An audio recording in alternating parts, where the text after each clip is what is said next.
আমরা চাই এটি সুন্দর সুশৃঙ্খল পুলিশ বাহিনী তৈরি করতে। সকল পুলিশ সদস্যের আচরণ হবে পেশাদার। যে সমস্ত অপেশাদার পুলিশ কর্মকর্তাদের নির্দেশ পালন করতে গিয়ে বিভিন্ন হত্যাকাণ্ড ঘটেছে, সেই সমস্ত নির্দেশদাতা পুলিশ কর্মকর্তাদের বিরুদ্ধে এখনো কেন আইনগত এবং বিভাগীয় ব্যবস্থা নেওয়া হয়নি? আপনারা জানেন যে ইতিমধ্যে বিভিন্ন পুলিশ শাসনগুলোতে মামলা রুজু হয়েছে অনেকের নামে, আর আইনগত ব্যবস্থা এটি চলমান প্রক্রিয়া। এটি পূর্ণাঙ্গ রূপ পেতে হয়তো সময় লাগতে পারে। আর বিভাগীয় ব্যবস্থার বিষয়গুলো আসলে চলমান, এগুলো আমরা চলমান প্রক্রিয়ার মধ্যে আছে। সাম্প্রতিককালে নাগরিকদের দায়ের করা অনেকগুলো মামলাতে আপনারা ভিআইপিদের গ্রেপ্তার করেছেন এবং ভিআইপিদের রিমান্ডে এনে জিজ্ঞাসাবাদ করবেন। আসলে ভিআইপিদের বিরুদ্ধে অভিযোগ হচ্ছে তারা এই সমস্ত হত্যাকাণ্ডগুলোতে নির্দেশ দিয়েছিলেন অথবা উস্কানি দিয়েছিলেন।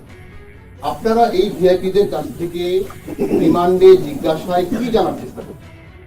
এটি আসলে আমাদের কাছে এখন যে সকল মামলা তারা আছেন, এগুলো সাম্প্রতিক যে আন্দোলনে গণ আন্দোলনে যে হত্যাকাণ্ড যেগুলো হয়েছে, এই সকল মামলায় তারা আমাদের নিকট রিমান্ডে আছেন।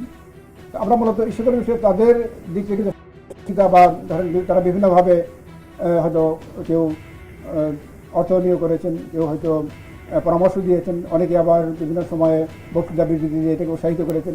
আমরা এই সকল বিষয়ে এই মুহূর্তে জিজ্ঞাসাবাদ করছি যে তাদের ইনভলভমেন্টটা এটা পরিষ্কার হওয়ার জন্য। যাদের আপনারা উত্তরবিলাসী বলছেন বা অপেশাদার বলছেন, এদের অবস্থানটা আসলে কমে। আমরা দেখলাম সেনানি নিবাসে কিছু মানুষ যাদেরকে ছেড়ে দেওয়া হয়েছে গণতন্ত্র, এরা কি আপনাদের হেফাজতে আসলো? আর আপনাদের যারা উত্তরবিলাসী কর্মকর্তা তাদের অবস্থান আপনারা জানেন না, এই বিষয়ে আমাদের এখনো সুনির্দিষ্ট তথ্যপাত নেই। আমরা যাদেরকে গ্রেপ্তার করতে পেরেছি শুধু তাদের তথ্যপাতি আমাদের কাছে আছে। পলাতক হতে পারে, তারা এখনো হাইডআউটে আছেন।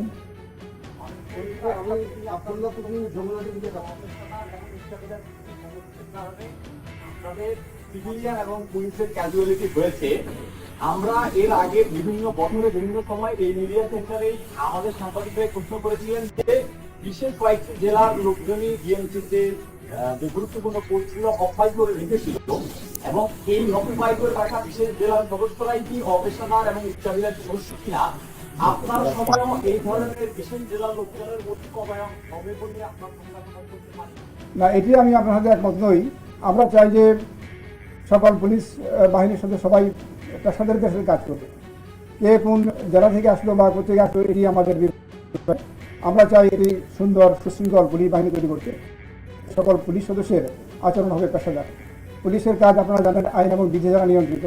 তো কাজেই এখানে কোনো স্থান, কোন স্থান থেকে আসছেন বা কোন এলাকা থেকে আসছেন এটি আমাদের কাছে বিবেচনা।